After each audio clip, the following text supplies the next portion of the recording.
Ladies and gentlemen, welcome to a special edition podcast here for Jackrabbit Illustrated, Splitting Hairs. I'm Dallas. I got Chad here with me. Hello, Chad. Hey, what's up? My phone just went off. Perfect timing.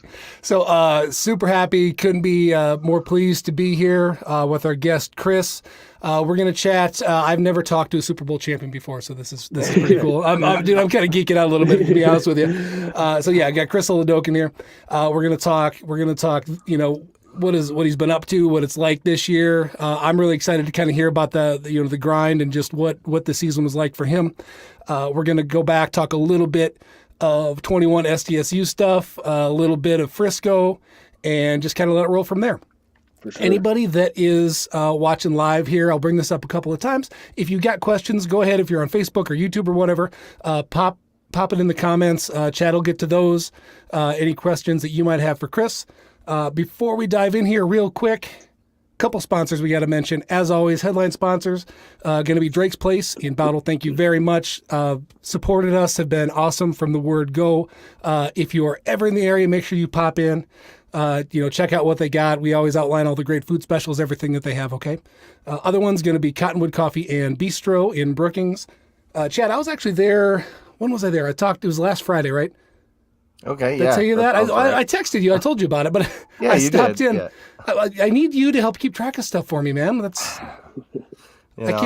busy schedule, but no, I got a chance to go and talk to Chris Crott and hung out with him and had coffee. Yeah, and I had a BLT. You didn't say where you had coffee, but it makes sense. Dude, you know where I had coffee.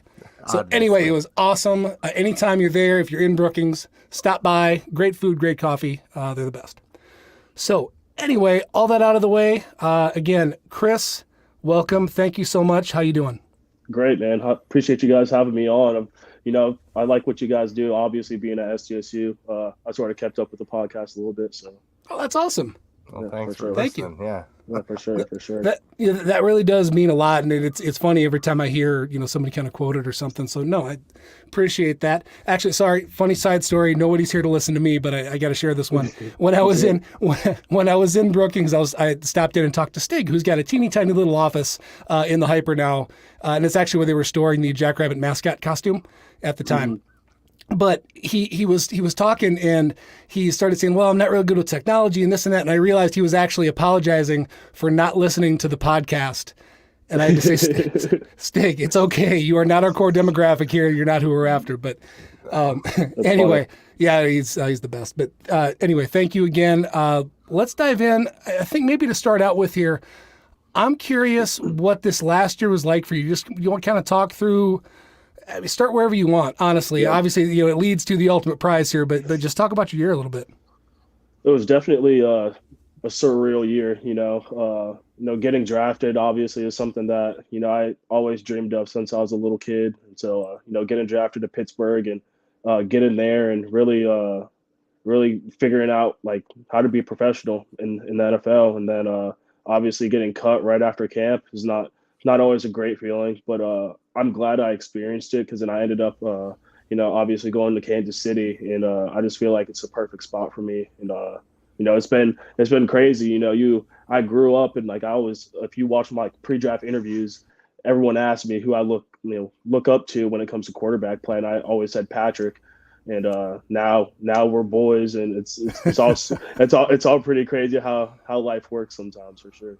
That is nuts. Talk a little bit more just what that's like to have. I mean, one, you got the best in the league right now in the same room as you to learn from, which is just amazing. But also the rest of that quarterback room, right? You got Chad Henne, who retired right after the season. You want to talk about just consummate professional. I got to imagine there's just an unbelievable amount to learn there. Oh man, I've learned more football this year than I have in my entire life, and that's not like a dig at any of my past coaches or anything. Just like, you get to the league and you see, why these guys have been able to maintain success for as long as they have. It's because, the work that they put in and that we put in as a quarterback room every day. I literally sit right next to Pat, across from Chad, and then there's me and Shane, and we just soak everything in from Chad and Pat, and I just watch every little thing they do, from their study habits to, being the first in the building, being the last ones to leave at the end of the day. Just to watch them go to work every day has really benefited me in my rookie year, because now I feel like I have a good routine, just picking little things off of them. So I think we have the best quarterback room in the league. We're all really close. We all get along really well, and we have a good quarterback room. So I think that's one of the most important things, on a football team, is to make sure that quarterback room is tight and that everything, is always firing on all cylinders. And I was going to ask you a little bit about that. Tell me a little bit about your relationship with Shane, because, Yep. you guys are both kind of in the same boat there. And you two are going to be who's left now that Chad Henne's gone, right? Yeah, so it's me and him, and me and Shane's relationship is we're really close friends too. I'm actually going to his bachelor party this upcoming weekend.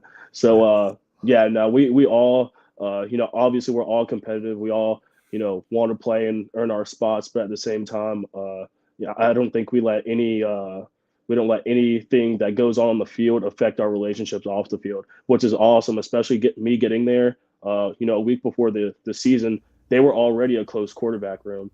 So I sort of had to come in, fit in and find my place, and it was really natural and easy, just because we're all sort of younger guys besides Chad, but Chad's a young soul, so like it was good to just sort of connect with those guys, and every single day we just got closer, and the things we talk about in that quarterback room, we know we got each other's backs, and we trust one another, fully, so it's great.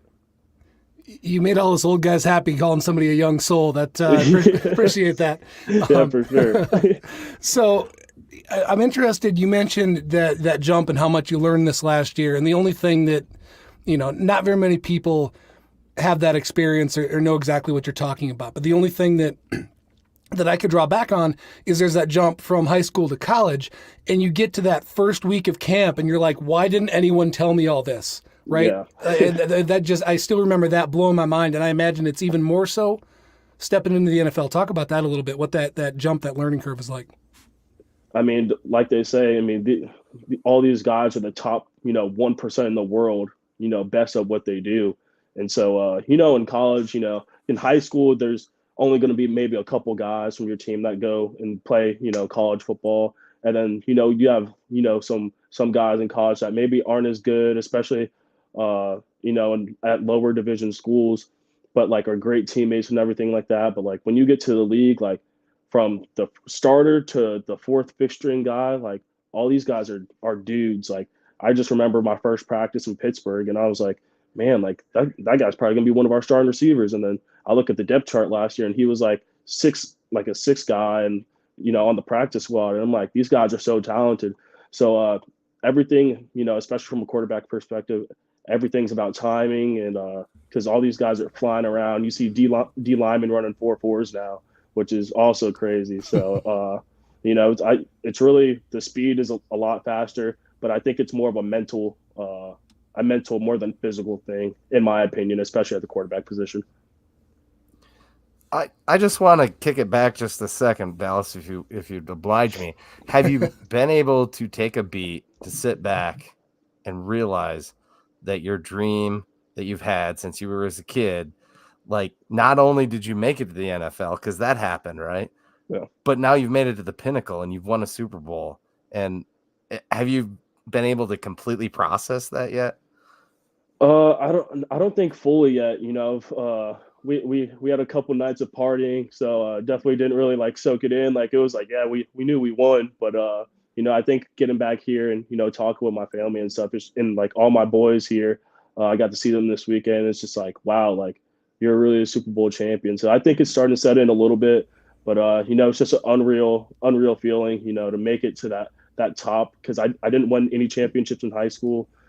Sally didn't win any in college, and so to reach the pinnacle, my rookie year, it's a blessing, to be honest. And I know a lot of people are probably like, well, like obviously like 15's the one out there making all the plays and stuff like that. Like I didn't physically play in any games, but the preparation that of just getting our defense ready whenever I was up on the scout team and things like that is something that I take a lot of pride in. And I know everyone can't do the job that I have, so I'm just really soaking it all in.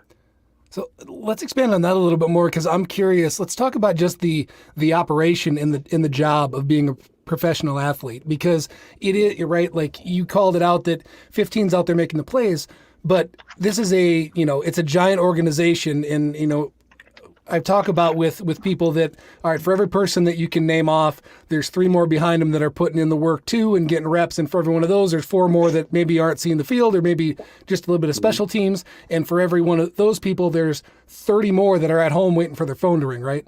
Yep. So just just talk a little bit, maybe some things that people don't know about how the whole product comes together and just what it's like through the year.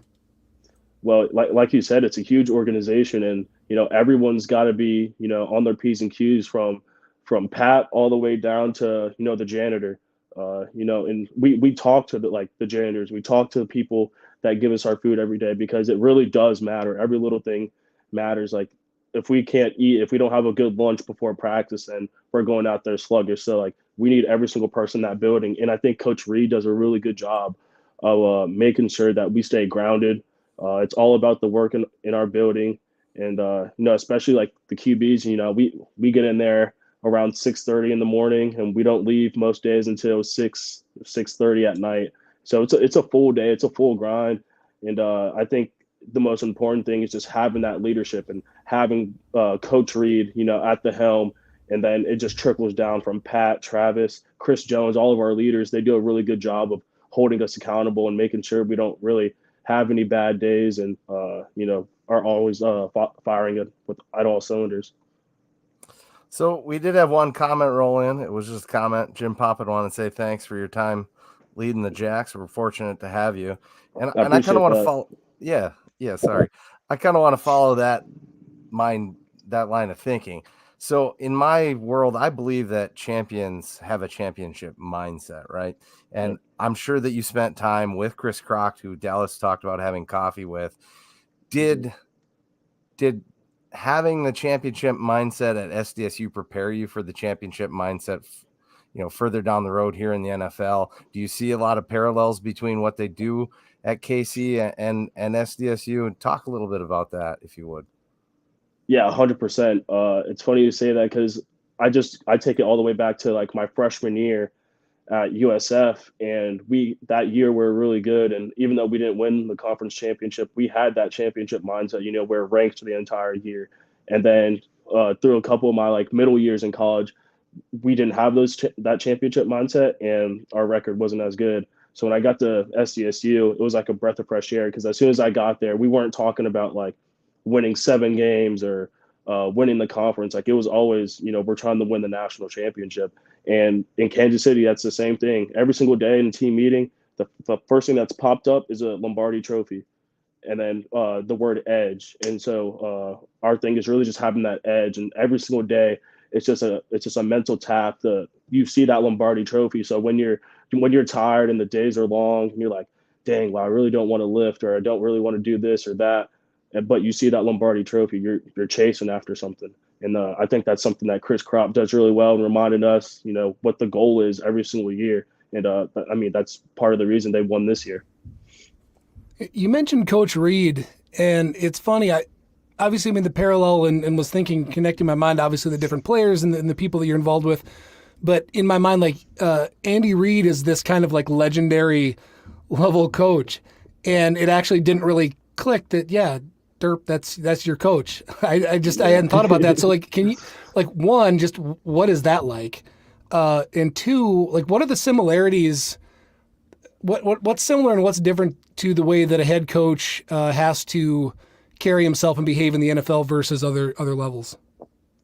Well, yeah, Coach Reed's a legend, and I'm just blessed that I get to be in those meetings, with him and the QBs, and learn just so much information. I mean, he's coached so many great quarterbacks. When we were out at the Super Bowl, Mike Vick came and talked to us, which was an unreal experience for me, because that was like my favorite player growing up. Wow. Donovan McNabb came out and talked to us. So he's had, legends play, for him throughout his whole career. So to be able to learn from him and just, take every little thing he says in those meetings is invaluable.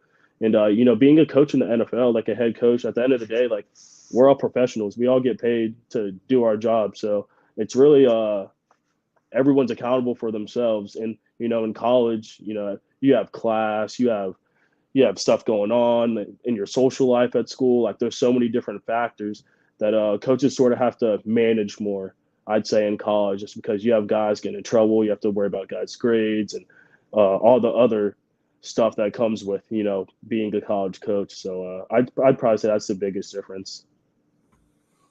It's got to be really great having a coach like Coach Nagy as a quarterback's coach, right? You get to spend quite a bit of time with him. And have you had like any like aha kind of moment or takeaway with something that he said that really helped it click for you?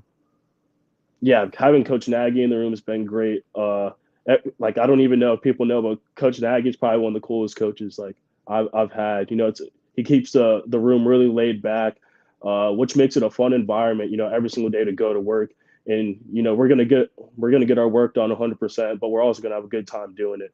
So no, it's been great to learn from him, and for me, him just telling me and believing in me to really say, hey man, like we brought you here for a reason, like just be you. And when he told me that, I was like, especially after just getting cut from Pittsburgh, I was like, he actually believes in me, and that was like really when it clicked. Is like I don't need to try to be Pat or Chad or anyone else in the room. Like if I just be myself and do my thing, that's more than enough. It's really cool. What actually let's talk maybe what does the off season look like for you? What's coming up? I mean, obviously there's off season is the use quotes saying that because obviously the work isn't going to stop. So Sure. I guess what's the planning process? What are your goals? How does it look? Yeah, so NFL is a long season, a lot longer than college. I mean, I think we just went, maybe 26, 27 weeks straight of long days. So I'm going to take some time off. I'm going to probably take the next week and a half off, just sort of relax, enjoy my family and friends, take a couple trips and get to see some places I've never been before. And then after that, I'm right back to work. And with the off season, my goals are really just to hammer down on all my fundamentals, quarterback wise, and just making sure that I'm going to OTA strong mechanically. And I'll be working out down here in Tampa with who I worked out with for my whole life pretty much. So we have a really good core of guys. There's a bunch of dudes in the league that come to Tampa and train with our trainer, Yo Murphy. So that's what I'll be doing the whole offseason until about end of April probably is when we go back for OTA. So it'll be good though to really get after it this offseason and making sure that from a quarterback perspective, I'm ready when it's my turn to jump in that huddle. So the in-season strength and conditioning, that's different than what you do on your own, but tell me a little bit about how different that is in an NFL locker room than, say, at South Dakota State. And is there any major differences or takeaways there that you see?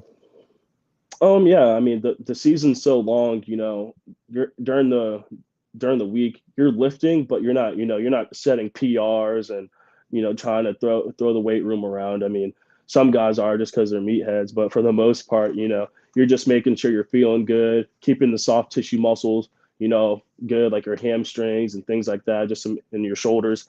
But for the most part, it's pretty chill. Lifts are maybe 30 to 45 minutes compared to the off season. When I'm back here, I'll be at the gym for maybe 2.5, 3 hours from, doing field and speed work. And then we go to the gym and then we lift for an hour and a half. And then any PT stuff from massages and just getting my shoulders worked on and making sure my shoulder's good for throwing purposes.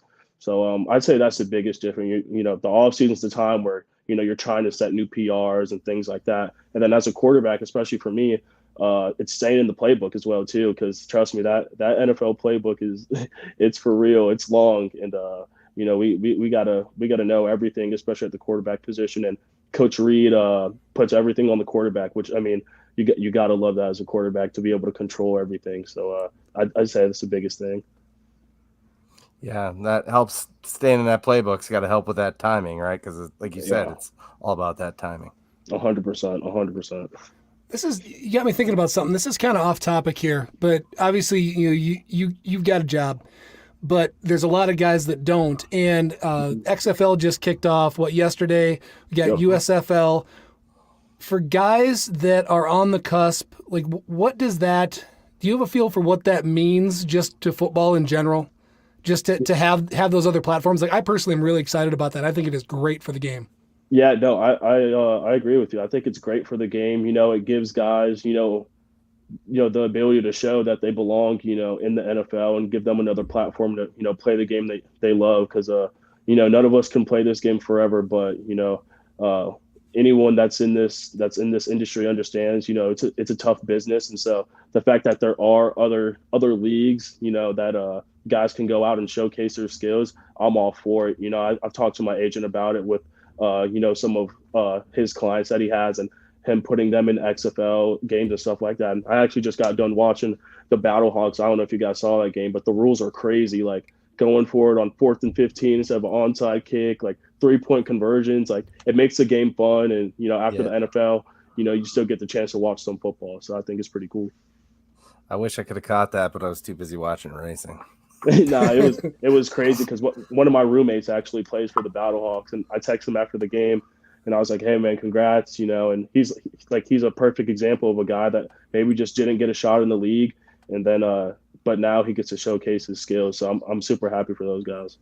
Yeah, I saw one, Briley Moore, who played for UNI. I think you might have missed him by a year, Chris, but he, I think, had a cup of coffee with the Titans. But anyway, I think he was kicking off at 7 o'clock here. So, I mean, a lot of guys, nice. Missouri Valley type guys. Yeah. Yeah, no, it's awesome for sure. So I saw in your video, your post Super Bowl championship video, that you were talking to Jack Cochran a little bit. Have you become friends with him too? He's kind of got South Dakota ties. Did you guys hook up right away, or is that something that you found a little bit after the fact once you became teammates with him? So I actually, obviously I played against him, and then we actually met at the NFLPA Bowl. And so we sort of linked up there, just having those South Dakota ties, and we sort of got to sit down and talk. And then once I got to the Chiefs, I was like, well, I know Jack, based off, those two experiences. So yeah, we've become good friends now. We've hung out a couple times off the field as well. And it's funny because the same hoodie I'm wearing, I made him keep it in his locker the entire year, and he had to take a picture in it when the Jacks took care of business. But trust me, I don't hear the end of our game. So I gotta say though, I think you look better in blue than red. That's no, I appreciate that way, that. but I appreciate that. Yeah, but yeah, Jack's my guy for sure. So actually, that makes me curious. There's got to be guys from every walk of life you can possibly imagine on an NFL roster. What is that? I mean, do people carry some of that in with them onto the team, or just once you get there, you're there, and that all kind of melts away, and you guys are just there to work together? What's that like? Oh no, Coach Reed embraces that. We have guys from Nigeria. We have guys from literally all over the country with many walks of lives, and he always says, "Hey, don't leave your personality at the front door. Bring that personality with you, but also get your work done." So he lets us be ourselves, and I think that's why you see, when we play on Sundays, how loose we play as a team, because, Coach Reed embraces, those different personalities on our team, from guys like Travis that, does and says whatever, and then Pat, he lets them be themselves, which is great. And I think it makes our team so much stronger because we get to know each other off the field and really get to dive into each other's lives, which is really cool. That's cool you bring up Coach Reed, because he strikes me as someone that, while he's, you called him a legend, I think that's absolutely accurate. He also doesn't come across as being an old school coach. Like, he feels like someone that just has adapted and I don't know, is relevant is such a stupid word. I don't know what to call it. But anyway, obviously just adapted who he is in the way that he coaches and to just stick with it. Yeah, I think he's definitely adapted with the times, but also, there's still a little old school in him for sure. But he's definitely adapted with the times, and, sort of letting us be, who we are. And, we have a lot of big personalities on our team. We have Juju as well. So literally in team meetings sometimes, so he'll tell a joke and no one will maybe laugh, and he'll be like, "Hey, don't lose your personalities now." So it's awesome. Yeah, I see him a bit like Stig that way. Stig was always kind of, he's lets you do your own thing, but he's, still kind of old school himself. Yeah, so, for sure. Along those lines, who's the jokester in the crowd? Like, who's the funny guy? Like, I'm probably more than one, but who's the funniest guy in the room? Chad Henne, 100%. Oh, really? Chad Henne. They asked us too. Someone asked me at the Super Bowl, and we all said Chad. He's man, he's hilarious, and especially for him, He's 10 years older than the next oldest person in our room, being Pat. But you wouldn't even know if you just sort of heard like a voice recording of, some of the jokes he has. They're hilarious. Is he the funniest guy on the team too, or is there someone else that's a real huckster? Trav's pretty funny. Yeah. I spend a lot of time with Chad, though, obviously just being in the same quarterback room as him. So I'd put my money on Chad probably being the funniest guy on the team, up with anyone. Chads are funny usually. They're the smartest. They're the most attractive. It really just kind of most athletic. Yeah, there we go. Yeah, dude, I'm over 330, so not most athletic. Maybe for a guy my size, but We'll take that. Did you get it? Sorry to just jump right back in there. Did you get a chance to maybe hook up with Dallas Goedert at all? No, I didn't. I was actually looking for him after the game, but obviously everyone stormed the field. It was sort of hectic, confetti falling, and I started looking for my family. But he did DM me after the game, and he said he was looking for me too. But he was proud that that we got someone from the Jackrabbits got a win. He called it the year of the Jackrabbits, with you guys won the Natty, and then me and him both being in the Super Bowl is pretty cool. So yeah, he shot me a DM and we talked. So hopefully we could connect and throw in the offseason at some point. That'd be great. That's awesome. Yeah, for sure. So let's I guess maybe let's transition, talk a little SDSU. So I remember we're in a weird spot, right? The Jacks are in a weird spot. Don't have a quarterback. You were on your way somewhere else. I mean, it's been fairly well documented. I think I've heard an interview already, but you basically, your bags are packed to go to, was it FAMU? I'm sorry, I don't remember where it was. FAMU. Okay. And I mean, you were like completely set to go, and then you heard from a coach, said, hey, wait a minute, do you want to go try to win a Natty? Is that kind of how that went? Yeah, so I was throwing actually with my quarterback coaches, and I was already supposed to be at FAMU, honestly.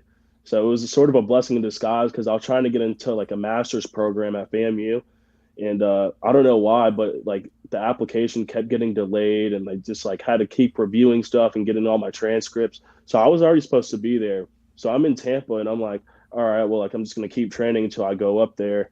And literally in the middle of training, Chip Bennett gets a call, and he's like, hey man, like, have you signed anything yet with FAMU? And I was like, well, no, not technically, but like as soon as my transcript goes through, I'll be gone. And he's like, I don't know, man. And he's like, you trying to win a Natty? And I was like, with who? And he was like, South Dakota State.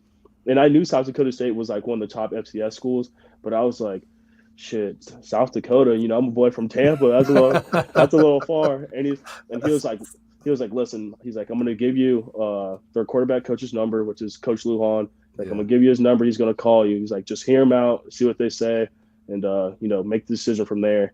And Coach Lujan called me maybe 30 minutes after that. I talked to him. And then I talked to Coach Lujan, and he'll tell you the same thing. I probably talked to him for like 7 hours a day for the next like 3 days, like just going through like their installs, like them telling me how they do things, really selling like South Dakota and stuff like that. And I was sitting on the couch with my mom, and she was like, what are you going to do? And I just sort of sat there for a second. I was like, I'm moving to South Dakota. And I was there the next week. So it all happened pretty fast. That's awesome. I mean, we're so glad you did. A funny story. I still actually have alerts set up from you on Twitter, because we heard that they were trying to grab you. So of course we go out and look, and watching your highlights and trying to figure out, like, who is this guy? Yeah, exactly. And I kept waiting for you to tweet something about it. Because I wanted to know right away. So yeah, we could not have been happier, and that worked out. Pretty dang well. Yeah, no, it definitely worked out for the best. It was, at first I was a little nervous, I'm not gonna lie, just because I was moving so far away from home. Like, I'd never been to South Dakota. I honestly couldn't have pointed it out on a map, like if you would have like asked me to. And so the fact that I got to go there and meet a lot of lifelong friends, and that last year at SDSU is the most special year of my life, to be honest, football wise. So tell me, what was your first impression of Coach Lujan, Zach? Because to me, he seems like a really cerebral, smart guy. And did you take that away right away? Because he seems really calculating. And tell me a little bit about that. Well, the first thing I thought was, man, he's just as old as me. I got on Zoom with him because I didn't even follow him on Twitter yet. And so, we literally just hopped on a Zoom call, like my first time meeting him.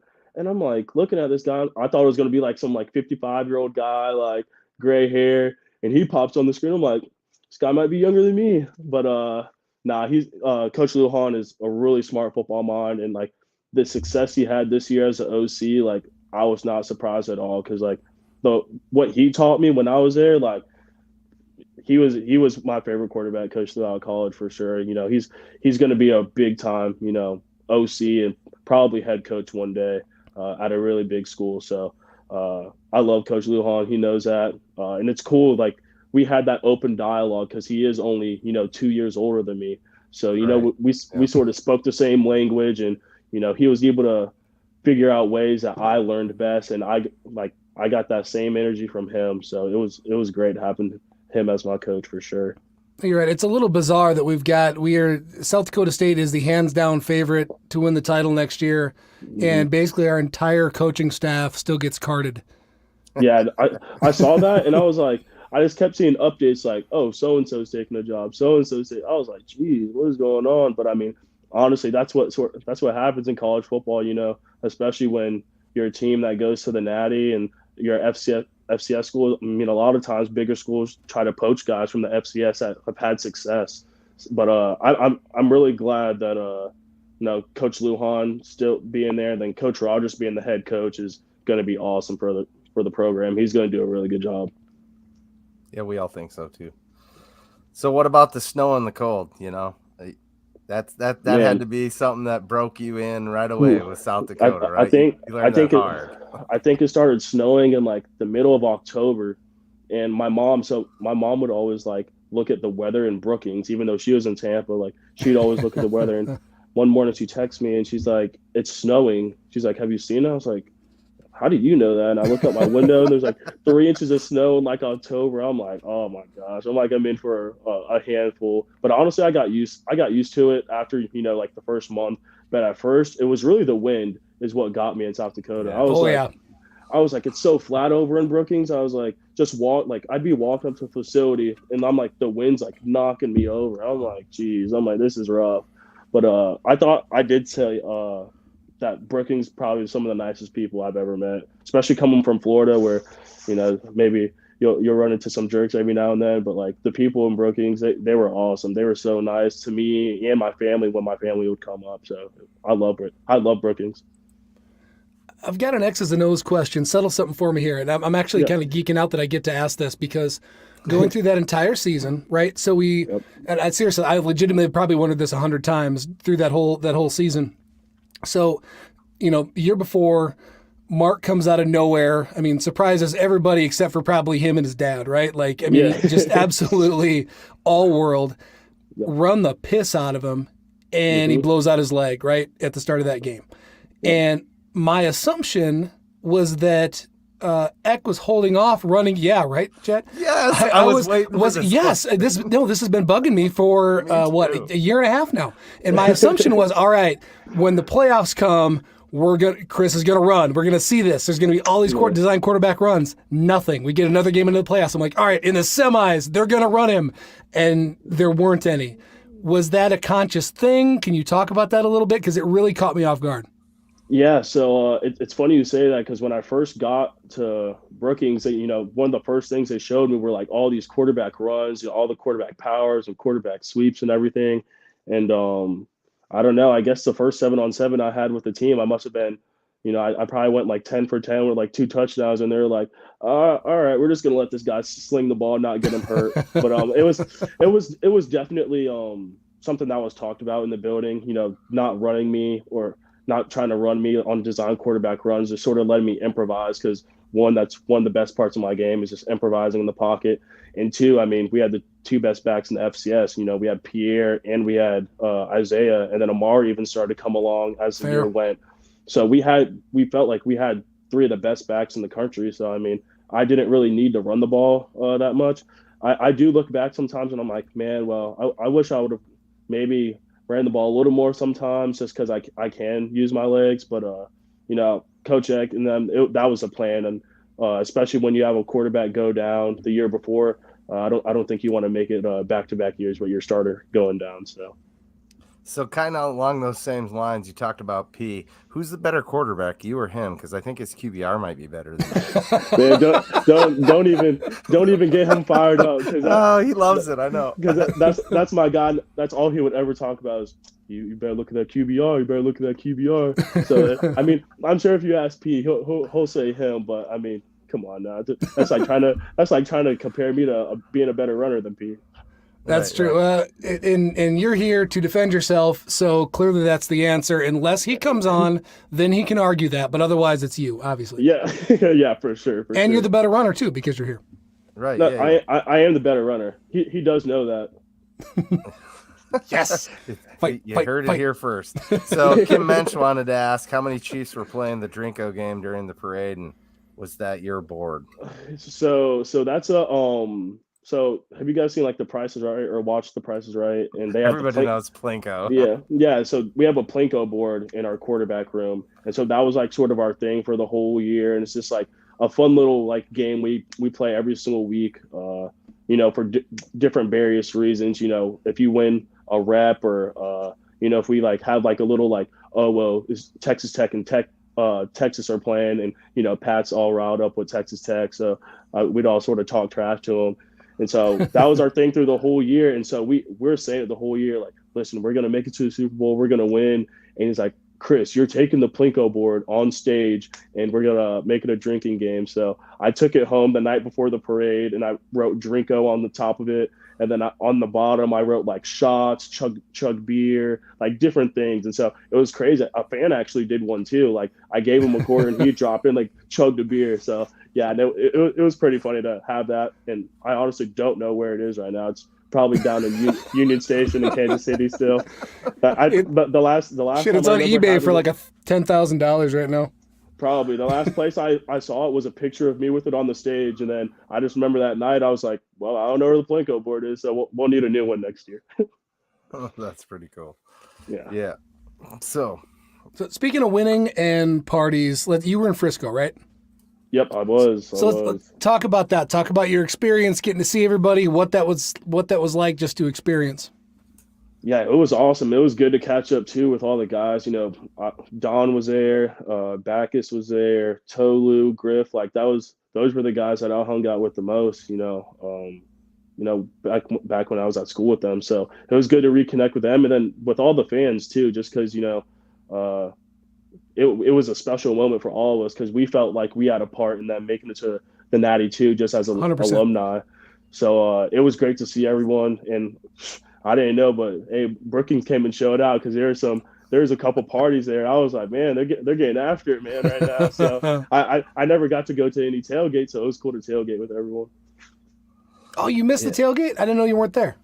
No, he meant during season. Yeah, during the season. Oh, sorry. When I was playing, I never could, and I wanted to make it. Sorry. I wanted to make it up to Brookings during the season, but like with our schedule, it just didn't line up. So when I called Coach Lujan during the season. I said, hey, you guys make it a national championship, I'm coming to Frisco.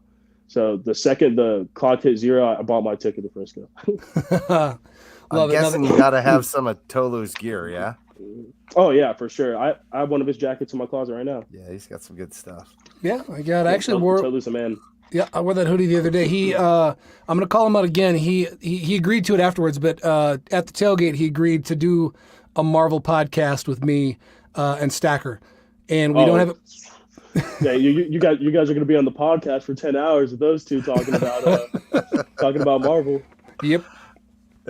That's why we haven't actually done it yet. I need to be mentally and emotionally prepared to go through that, but I'm excited and it's going to be fun and I can't wait. You guys are going to have to edit a lot too because Stacker's mouth is a little out of control, so that might have to be a edited podcast. Oh, that's fine. See, we won't be affiliated with Jackrabbit Illustrated, so Matt can't get mad at us. So yeah, so we'll just go ahead and we'll let it roll, and that's cool. That's awesome. Go ahead, Chad. Oh, that's fine. No, you caught me off guard now. What would you say is your best memory in Brookings? Like, oof. That's probably a big ask, but what comes to mind first, maybe? I don't know. Well, I'd say my first weekend there. So the seniors always go on like a trip. like out near the Black Hills. And so I was literally in South Dakota for like 3 days. And Coach Dig called me up to his office and he's like, "Hey, the seniors are going on this trip this weekend. I think you should really go out there. It'd be a good way for you to like get to know some of the guys and stuff." So I'm like, "Sure." Like, don't even really know what to expect. He's like, "Yeah, like they'll drive you out there. Don't worry about it." I'm like, "All right, cool." So I hop in the car with John, Big John, hop in the car with him, drive like 2 hours across South Dakota, and we go to this place. It's in the middle of nowhere, just a cabin. And we were pulling up, and there's like AK-47s, and some of my teammates are just shooting clays and stuff. And I called my mom. I'm like, "Hey, I don't know where the hell I am right now," but I was like, "Hey, just make sure you know where my location is because we're in the middle of nowhere." turn on sharing. And these guys got lots of guns. Yeah, I was like, these guys got guns, and it was a great weekend. But that was like my first time, and so I posted a picture that weekend, and it was us with all the guns and like tannerite and stuff. And all my boys back home were like, "Dang, that you're getting acclimated to South Dakota really quick." I was there for 3 days. I'm already holding guns and fishing out there with them. So I'd probably say that was probably one of the funnest moments. And then every Sunday too, all the guys, Bacchus, G-Man, Griff, Stacker, Tolu, Pierre, Dom, Malik, we all go over to Bacchus's house and watch football all day, like from the 12 o'clock game all the way to the night game. And then we play Mario Party after until like 2 in the morning every Sunday. So just moments like that are things that, I'll always cherish. It will, and that's going to stick with you forever. That is, those bonds and just doing that. 100%. Did they warn you about the tannerite, or did they let you get to be surprised by what happened when they shot that? Well, yeah, I'd always heard of tannerite, but I didn't really know what it was. And so they're like, "Yeah, watch this." And so they shot it and it blew up. I was like, "Oh crap!" And then I got to do it too, so it was pretty cool. Right on. So you mentioned at the start of that you brought Stig up. Let's talk about Stig for just a minute. About what was he like compared to maybe expectations, and what did he mean to your career and your year there? I told Coach Stig this on the stage too in Frisco, but I owe him everything. Stig could call me right now and say, "Hey, I need you to come like put up a painting in my house. I need you to fly to South Dakota and do it," and I'd do it for him because he just meant so much to me. Sort of in many ways, reviving my career when at some points I was like I didn't really know how it was going to go, but he gave me that opportunity, and he's just one of the most genuine humans, that I've come across. I've never heard someone say a bad word about him. He truly does care about his players. I know every coach always says they care about their players and stuff, but like he truly shows that every single day, and you know what you're going to get with him every single day. He's going to be the same guy day in and day out, and I just love Coach Stig a lot. So I'm happy he went out on top. It was pretty emotional to see him win, just because obviously he's been there so long and never got to that mountaintop. So he definitely deserves it. I can second that too. I mean, it's somebody, you were there at the end of his career. I was there at the beginning of his head coaching career anyway, towards the front end of it. And I have the exact same feelings. He left that legacy, that impact on everybody. And just, we interviewed him. I guess I could go on about that forever, but I couldn't agree with you more. Yeah, no, yeah. He's just great. I think, obviously he's a legend. He definitely needs a statue at South Dakota State. Like, he does, because he would hate it so much. That's why I want to pay for it, because he would hate it. He really would hate it. Like Stig, he doesn't want any of the spotlight. Nope. It's always about his assistants, and that's one thing that as a head coach, just me stepping back, because I was one of the older dudes on the team, and I had by that point I had 3 different head coaches in college. And so to really see him and how much trust and faith he puts in his assistant coaches to let them do their thing, have total control over their rooms, is why South Dakota State has been so good for so long, because he goes out and hires, some of the best coaches in the country, and then doesn't, try to micromanage them, which I think sometimes in college football, some head coaches get a little power hungry and want to run everything. But Stig was the exact opposite. Tell me a bit about your relationship with Mark when you guys shared a room, because he had to really be instrumental in your learning the offense, and he called plays into you too during the season. Tell me a bit about that dynamic, if you would. it was really close, and we both learned. Obviously, I learned a lot from him just with the offense. Obviously, he had played in it for a year, so I got to pick his brain and ask him what he liked.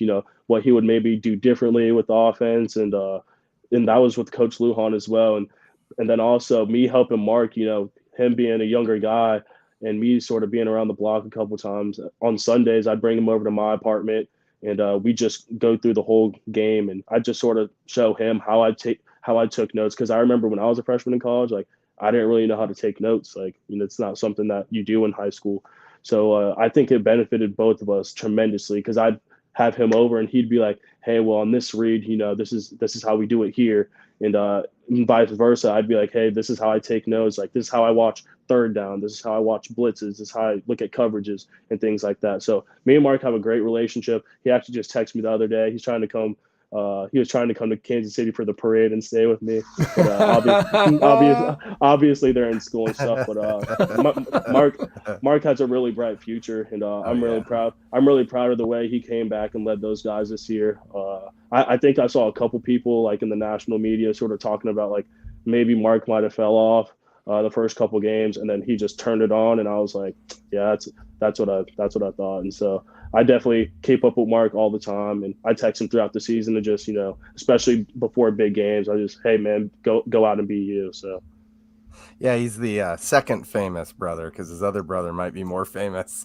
Oh yeah, no, he's definitely more famous than Mark, and Mark would tell you that.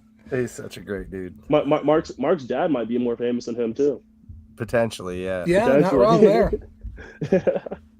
So I got Crazy Chad. good dude. I got a couple of closing questions. You got anything else you want to go through? Go fire him off. Well, so all right, second to last here is, I'm curious. We've talked about kind of your past, but can you elaborate just a little bit more on your overall kind of story and journey, right? Because you said that Stig, helped resurrect your career, or however you worded that. I mean, again, you've had these goals. You're in the damn NFL. Things didn't go according to script, or at least what you thought at the time, I assume. So can you talk about just what that was like in arriving where you're at now? Yeah, especially going to USF, I live 15 minutes from campus, so I've been going to USF games my whole life, and so that was one of my dreams, to play in my hometown, and being able to do that was like something I got to check off. And then things just didn't go right for me there. Just things didn't work out. I loved USF, and when I left, I was pretty hurt about it, but I thought I needed a better opportunity elsewhere, and then I go to Sanford. I have a lot of success my first year, and then I get banged up a little bit, and then I start splitting time that COVID season. And so at that point, I was like, because the world was shut down, and then I came home, and I was like, man, like, is this it for me? Like, is this what my football career is going to be? Just sort of, this up and down. Some of the highest highs of me throwing for 500 yards and 7 touchdowns, and then some of the lowest lows of getting benched in a game in like the first quarter. So it's when your emotions are all over the place, I was just like, man, I don't know what's going to do.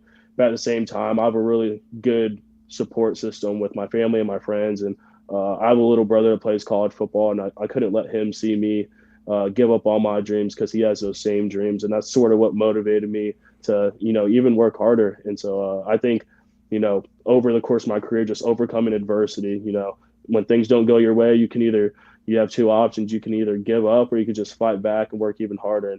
And, I just put my head down, worked, busted my butt for this, because I knew what I could do with the right opportunity.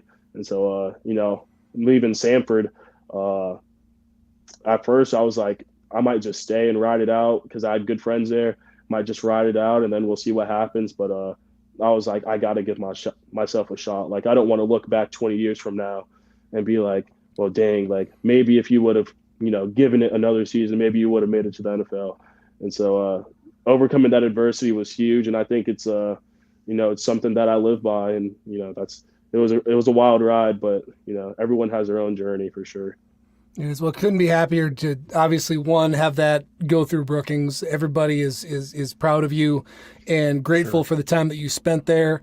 And yeah, it's cool as a former player and a dad and a guy, just to see somebody get to where they wanted to go and to get through all that adversity and challenges and things. So last question here in closing, and I'm going to play this for my son. No pressure. What advice do you have for any younger players, any guys that want to get to where you're at right now?